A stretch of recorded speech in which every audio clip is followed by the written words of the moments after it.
So I had no role in taking away that property. So I had no sense of guilt. Are you religious? No. Do you believe in God? No.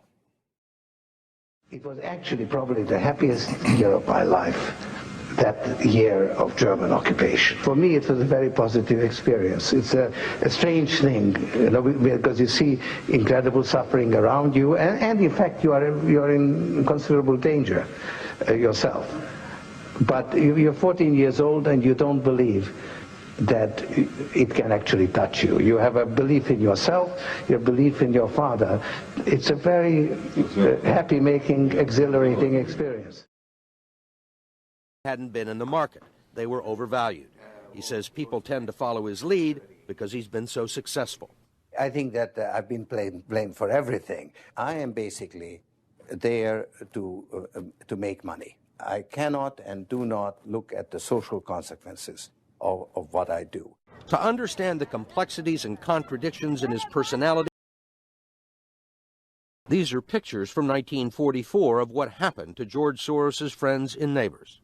You're a Hungarian Jew who escaped the Holocaust by posing as a Christian. Right. And you watched lots of people get shipped off to the death camps. Right.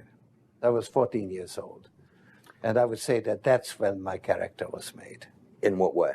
That one should think ahead, one should understand and anticipate events, and one is threatened. It was a tremendous threat of evil. I mean, it was a very personal experience of evil. My understanding is that you went out with this protector of yours who swore that you were his adopted godson. Yes, yes.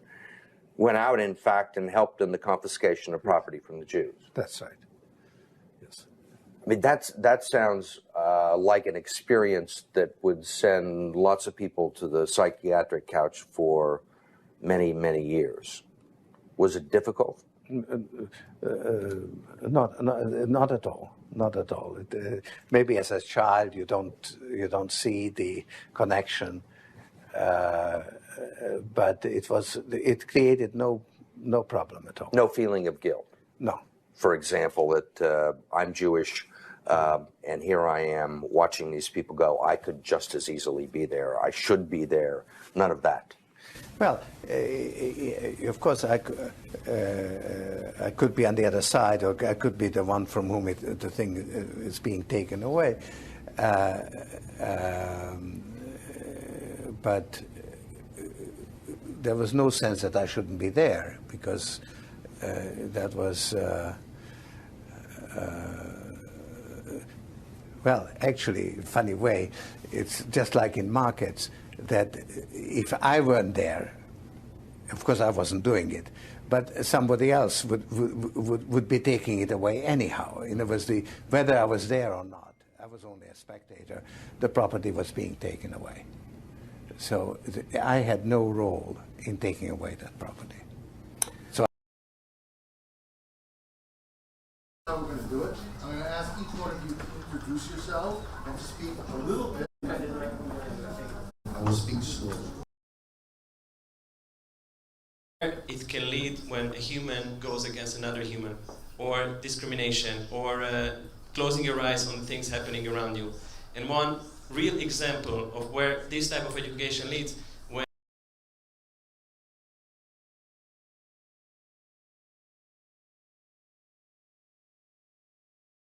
where we're gonna go, what we're gonna do. The night before the entrance, the commander took us all and started briefing us about where we're gonna go, what we're gonna do, what the risks are, what the dangers, what we need to avoid, and the rules of engagement too.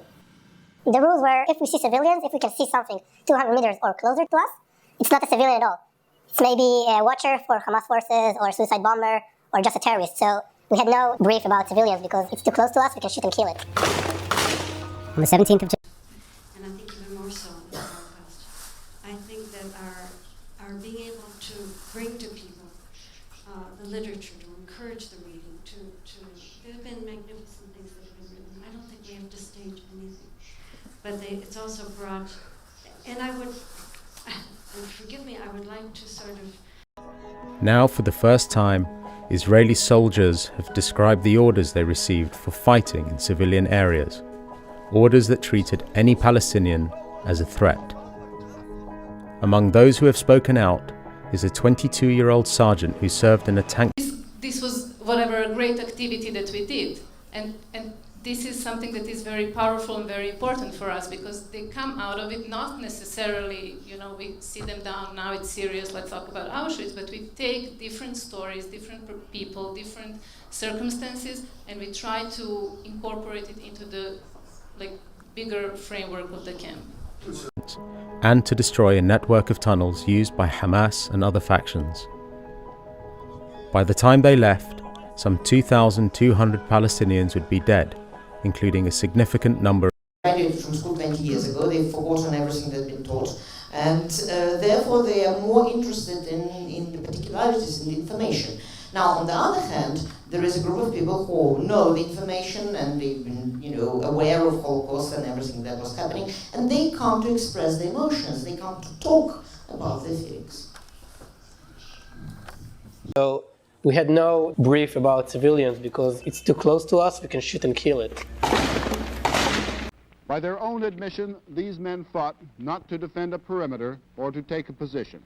Each one fought for his own life. In the end, victory was ours. A lot of Americans died in these woodlands, but overall, a very important point was made, that the U.S. infantrymen, using established technique, impromptu ingenuity, and plenty of support in the air, can seek out and destroy the best guerrilla army in the world. It's very auspicious, and if I had thought about this a little bit more in advance, I probably would have put more of an Israeli-themed lecture together for tonight, but in the absence of that, at least I'll tell you an Israeli-themed joke, and then we can move on. Now, I apologize once again. Those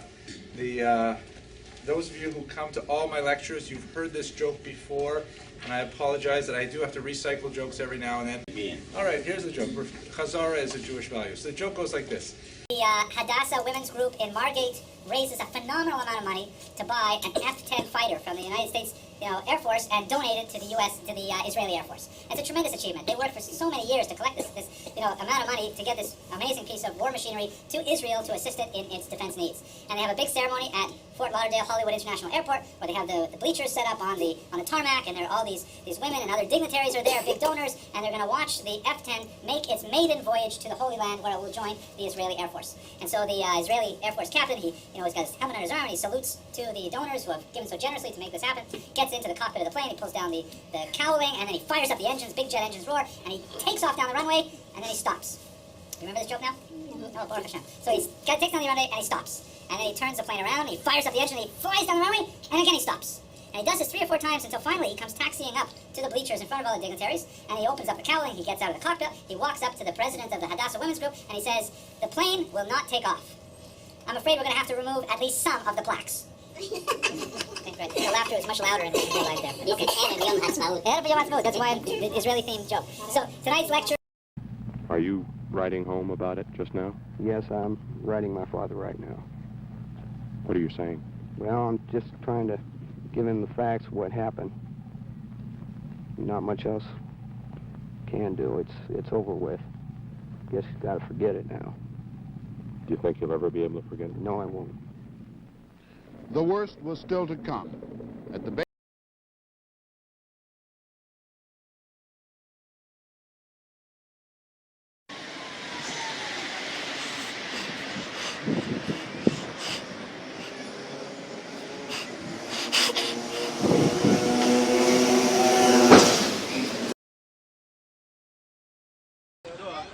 As we heard, there are people in Sweden who support Israel and have a deep sense of the injustice of the present situation.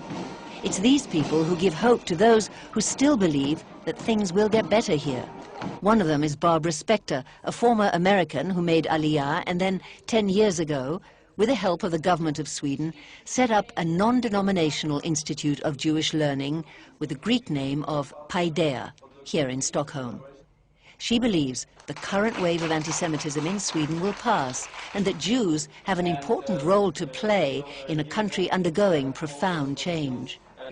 I think there's a resurgence of anti-Semitism because at this point in time, Europe has not yet learned how to be multicultural.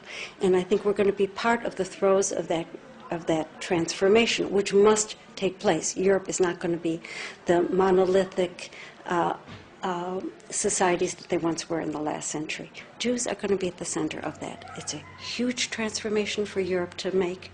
They are now going into a multicultural mode, and Jews will be resented because of our leading role. But without that leading role and without that transformation, Europe will not survive. Paideia. With that said, today's class is on a fascinating character, what Gershom Scholem, the principal student of this period of history, called the most documented Jewish life in the 17th century, which is a truly amazing statement, but in reality, it's quite correct. Even though he plays a somewhat minor role in the overall scope of Jewish history and the arc of our progress through the Middle Ages, he was quite notorious, and especially he was one of those Jewish figures who crossed the religious divide and was of great fascination to Jews and Muslims alike. He mingled with kings, and so we have official state documents, and we have a tremendous amount of popular documents written by Christians and Muslims who were fascinated with the possibility that the Jewish Messiah had arrived, and so we have multiple valences to look at this individual character and see a lot about who he was and what he did.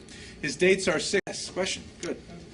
On that note, I'm reading a book currently. It's called the Balfour Declaration, and in there, the British Foreign Office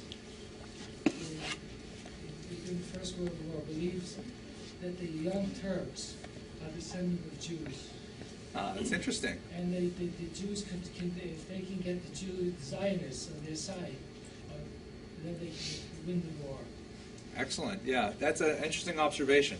The British certainly were, they did have an exaggerated sense of how important the Jews would be to World War I, and part of the motivation for the Balfour Declaration was they would hope that, you know, all of these German Jews who were fighting as German patriots would then throw down their weapons and refuse to fight for Germany and Austria.